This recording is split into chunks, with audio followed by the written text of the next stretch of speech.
Voices Beyond Pages. This is The Children of Hurin, the Narnichin Hurin, by John Reginald Rowell Tolkien.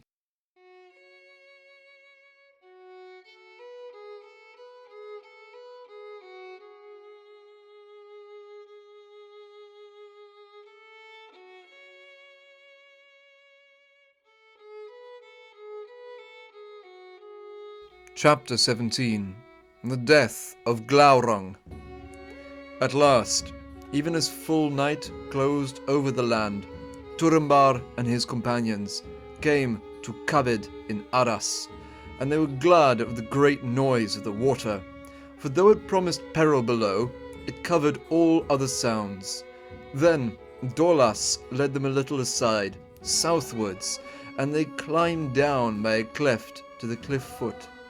But there his heart quailed, for many rocks and great stones lay in the river, and the water ran wild about them, grinding its teeth.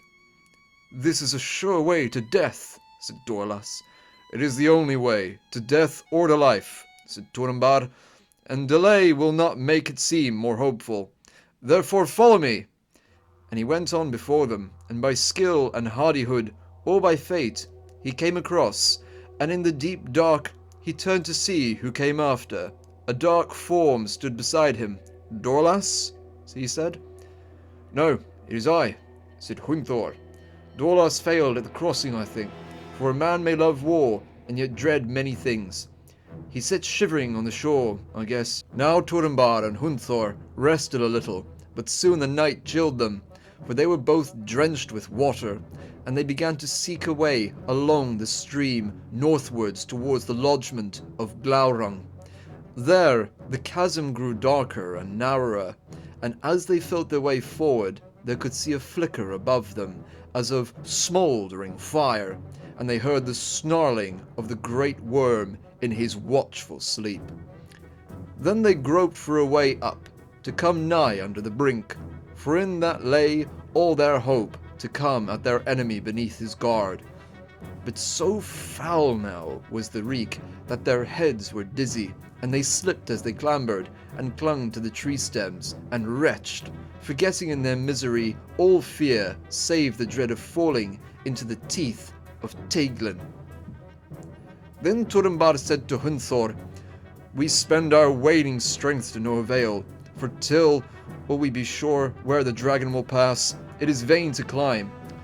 "But when we know," said Hunther, "then there will be no time to seek a way up out of the chasm." "Truly," said Turambar, "but where all lies on chance, to chance we must trust." They halted therefore and waited, and out of the dark ravine they watched a white star far above creep across the faint strip of sky, and then slowly Turambar sank into a dream, in which all his will was given to clinging, though a black tide sucked and gnawed at his limbs. Suddenly there was a great noise, and the walls of the chasm quivered and echoed. Turambar roused himself and said to Hunther, "He stirs! The hour is upon us! Strike deep, for two must strike now for three!" And with that, Glaurung began his assault upon Brethil, and all passed much as Turambar had hoped. For now the dragon crawled with slow weight to the edge of the cliff, and he did not turn aside, but made ready to spring over the chasm with his great forelegs, and then draw his bulk after. Terror came with him, for he did not begin his passage right above, but a little to the northward, and the watchers from beneath could see the huge shadow of his head against the stars, and his jaws gaped, and he had 7 tongues of fire. And then he sent forth a blast, so that all the ravine was filled with a red light, and black shadows flying among the rocks. But the trees before him withered, and went up in smoke, and stones crashed down into the river, and thereupon he hurled himself forwards, and grappled the further cliff with his mighty claws, and began to heave himself across. Now there was need to be bold and swift, for though Turambar and Hunther had escaped the blast, since they were not right in Glaurung's path, they yet had to come at him before he passed over, or all their hope failed. Heedless of peril, therefore, Turambar clambered along the cliff to come beneath him, but there so deadly was the heat and the stench that he tottered and would have fallen if Hunthor, following stoutly behind, had not seized his arm and steadied him. "Great heart," said Turambar, "happy was the choice that you took for a helper." But even as he spoke, a great stone hurtled from above and smote Hunthor on the head, and he fell into the water, and so ended not the least valiant of the house of Haleth. Then Turambar cried, "Alas! It is ill to walk in my shadow. Why did I seek aid? For now you are alone, O Master of Doom, as you should have known it must be. Now conquer alone!" Then he summoned to him all his will, and all his hatred of the dragon and his master, and it seemed to him that suddenly he found a strength of heart and of body that he had not known before, and he climbed the cliff from stone to stone and root to root, until he seized at last a slender tree that grew a little beneath the lip of the chasm, and though its top was blasted, it still held fast by its roots. And even as he steadied himself in a fork of its boughs, the mid-post parts of the dragon came above him and swayed down with their weight almost upon his head, ere Glaurung could heave them up. Pale and wrinkled was their underside, and all dank with a grey slime, to which clung all manner of dropping filth, and it stank of death. Then Turambar drew the black sword of Baelig, and stabbed upwards with all the might of his arm and of his hate, and the deadly blade, long and greedy, went into the belly even to its hilts. Then Glaurung, feeling his death pang, gave forth a scream, whereat all the woods were shaking, and the watchers at Nen Girith were aghast. Turambar reeled as from a blow and slipped down, and his sword was torn from his grasp and clave to the belly of the dragon. For Glaurung, in a great spasm, bent up all his shuddering bulk and hurled it over the ravine, and there upon the further shore he writhed, screaming, lashing, and coiling himself in his agony, until he had broken a great space all about him, and lay there at last in a smoke and a ruin, and was still. Now Turambar clung to the roots of the tree, stunned and well nigh overcome. But he strove against himself, and drove himself on, and half sliding and half climbing, he came down to the river, and dared again the perilous crossing.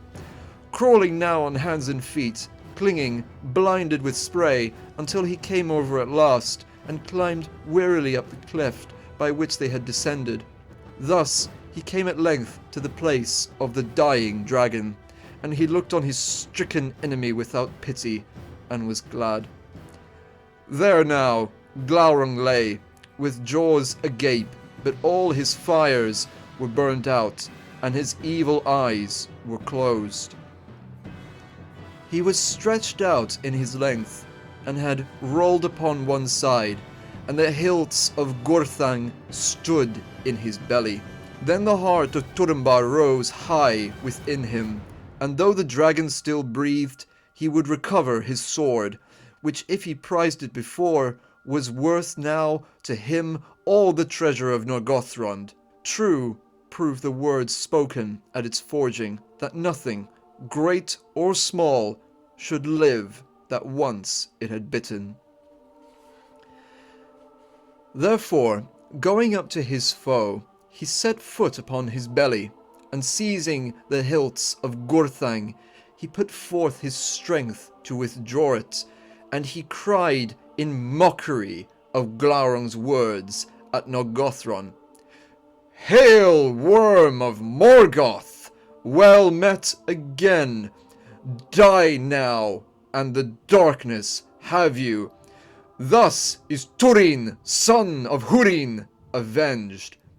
Then he wrenched out the sword, Even as he did so, a spout of black blood followed it, and fell upon his hand, and his flesh was burned by the venom, so that he cried aloud at the pain. Thereat Glaurung stirred, and opened his bale eyes, and looked upon Turambar with such malice that it seemed to him that he was smitten by an arrow. And for that, and for the anguish of his hand, he fell in a swoon, and lay as one dead beside the dragon, and his sword was beneath him. Now the screams of Glaurung came to the people at Nengerith, and they were filled with terror. And when the watchers beheld from afar the great breaking and burning that the dragon made in his throes, they believed that he was trampling and destroying those that had assailed him. Then indeed they wished the miles longer that lay between them, but they dared not leave the high place where they were gathered, for they remembered the words of Turambar, that if Glaurung conquered, he would go first to Ethel Brandir. Therefore they watched in fear for any sign of his movement, but none were so hardy as to go down and seek for tidings in the place of the battle. And Nienor sat and did not move, save that she shuddered and could not still her limbs. For when she heard the voice of Glaurung, her heart died within her, and she felt her darkness creeping upon her again. Thus Brandir found her, for he came at last to the bridge over Celebros, slowly and warily.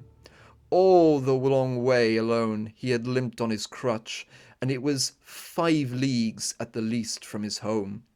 Fear for Nienor had driven him on, and now the tidings that he learned were no worse than he had dreaded. The dragon has crossed the river, men told him, and the black sword is surely dead, and those that went with him. Then Brandir stood by Nienor and guessed her misery, and he yearned to her, but he thought none the less, the black sword is dead, and Nienor lives. And he shuddered, for suddenly it seemed cold by the waters of Nengerith, and he cast his cloak about Nienor, but he found no words to say, and she did not speak. Time passed, and still Brandir stood silent beside her, peering into the night and listening. But he could see nothing, and could hear no sound but the falling of the waters of Nengerith, and he thought, now surely Glaurung has gone, and passed into Brethil.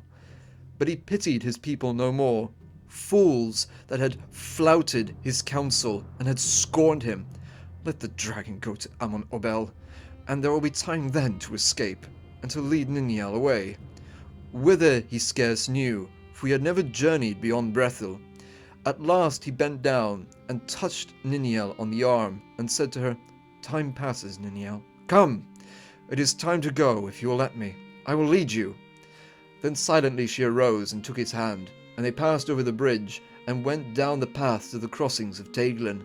But those that saw them moving as shadows in the dark knew not who they were, and cared not. And when they had gone some little way through the silent trees, the moon rose beyond Amon Obel, and the glades of the forest were filled with a grey light. Then Nienor halted, and said to Brandir, Is this the way? And he answered, What is the way? For all our hope in Brethil is ended. We have no way, save to escape the dragon, and flee far from him while there is yet time. Nienor looked at him in wonder and said, Did you not offer to lead me to him, or would you deceive me?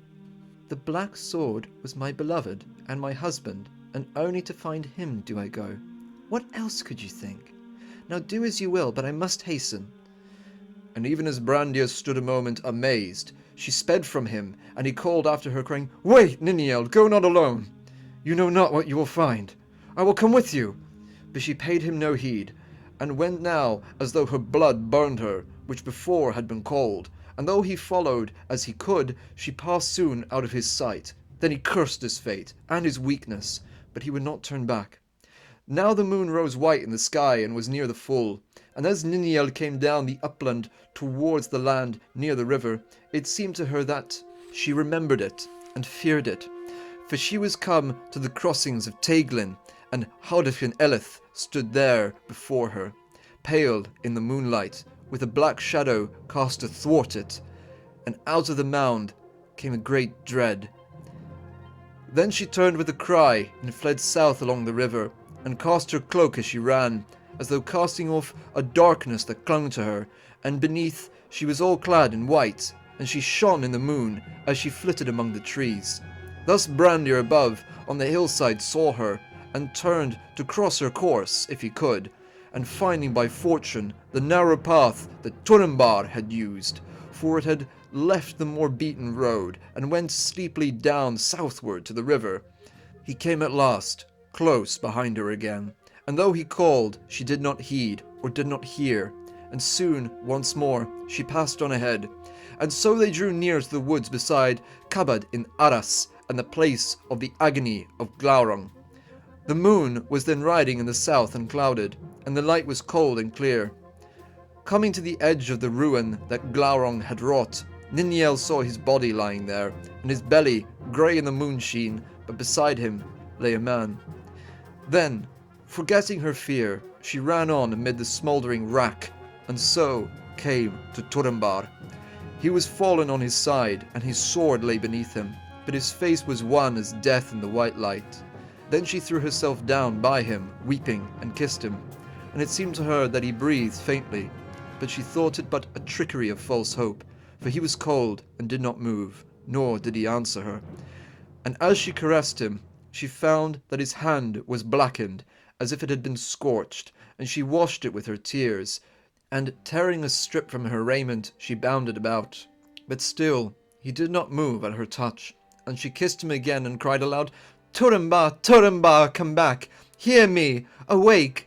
For it is Nienor! The dragon is dead! Dead! And I alone am here by you." But he answered nothing. Her cry Brandir heard, for he had come to the edge of the ruin, and even as he stepped forward towards Nienor, he was halted and stood still. For at the cry of Nienor, Glaurung stirred for the last time, and a quiver ran through all his body, and he opened his baleful eyes a slit, and the moon gleamed in them, as gasping he spoke. "Hail, Nienor, daughter of Hurin! We meet again ere we end.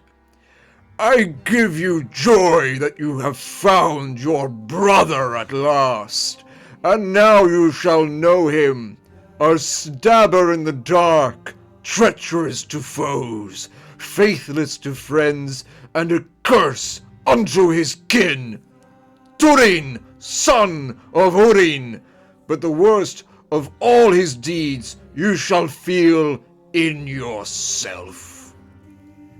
Then Nienor sat as one stunned, but Glaurung died, and with his death the veil of his malice fell from her, and all her memory grew clearer before her, from day unto day. Neither did she forget any of those things that had befallen her since she lay on Howdach in Elith. And her whole body shook with horror and anguish, but Brandir, who had heard all, was stricken and leaned against a tree. Then suddenly Nienor started to her feet and stood pale as a wraith in the moon, and looked down on Turin and cried, "Farewell, O twice beloved! Ah, Turin, Turambar, Turun, Batarnen! Master of doom, by doom mastered! Oh, happy to be dead!" Then, distraught with woe and the horror that had overtaken her, she fled wildly from that place, and Brandir stumbled after her, crying, "Oh, wait, wait, Nienor!" One moment she paused, looking back with staring eyes. "Wait!" she cried. "Wait! That was ever your counsel. Would that I had heeded, but now it is too late, and now I will wait no more upon Middle-earth." And she sped on before him.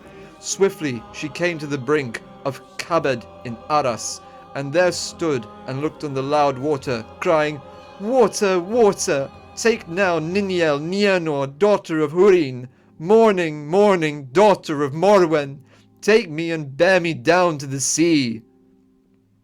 And with that she cast herself over the brink, a flash of white swallowed in the dark chasm, a cry lost in the roaring of the river.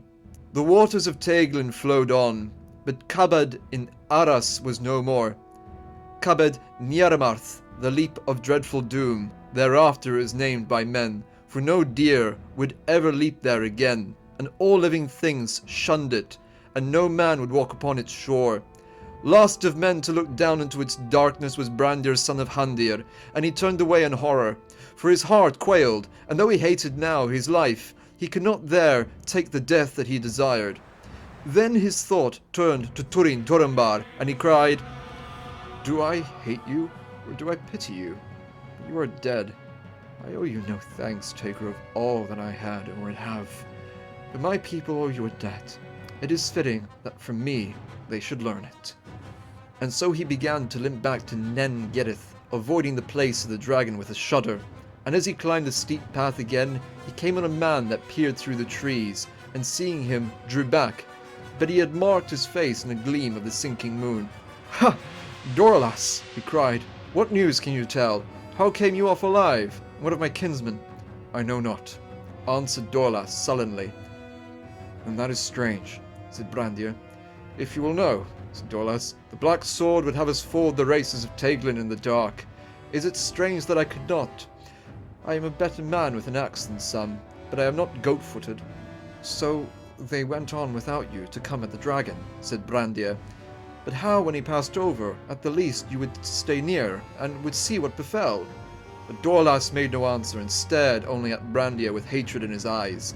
Then Brandir understood, perceiving suddenly that this man had deserted his companions, and unmanned by shame had then hidden in the woods. "Shame on you, Dorlas," he said. "You are the begetter of our woes, egging on the black sword, bringing the dragon upon us, putting me to scorn, drawing Hunthor to his death. And then you flee to skulk in the woods." And as he spoke, another thought entered his mind, and he said in great anger, "Why did you not bring tidings? It was the least penance you could do, and had you done so, the Lady Nienor would have had no need to seek them herself. She need never have seen the dragon. She might have lived. Dorlas, I hate you." "Keep your hate," said Dorlas. "It is as feeble as all your counsels. But for me, the orcs would have come and hung you as a scarecrow in your garden. Take the name Skulker to yourself." And with that, being for his shame the readier to wrath, he aimed a blow at Brandir with his great fist, and so ended his life, before the look of amazement left his eyes. For Brandir drew his sword, and hewed him his death blow. Then, for a moment, he stood trembling, sickened by the blood, and casting down his sword, he turned, and went on his way, bowed upon his crutch. As Brandir came to Nen Gedith, the pallid moon was gone down, and the night was fading. Morning was opening in the east. The people that cowered there still by the bridge saw him come like a grey shadow in the dawn, and some called to him in wonder, "Where have you been? Have you seen her? For the Lady Nienor is gone." "Yes," said Brandir, "she is gone. Gone, gone, never to return.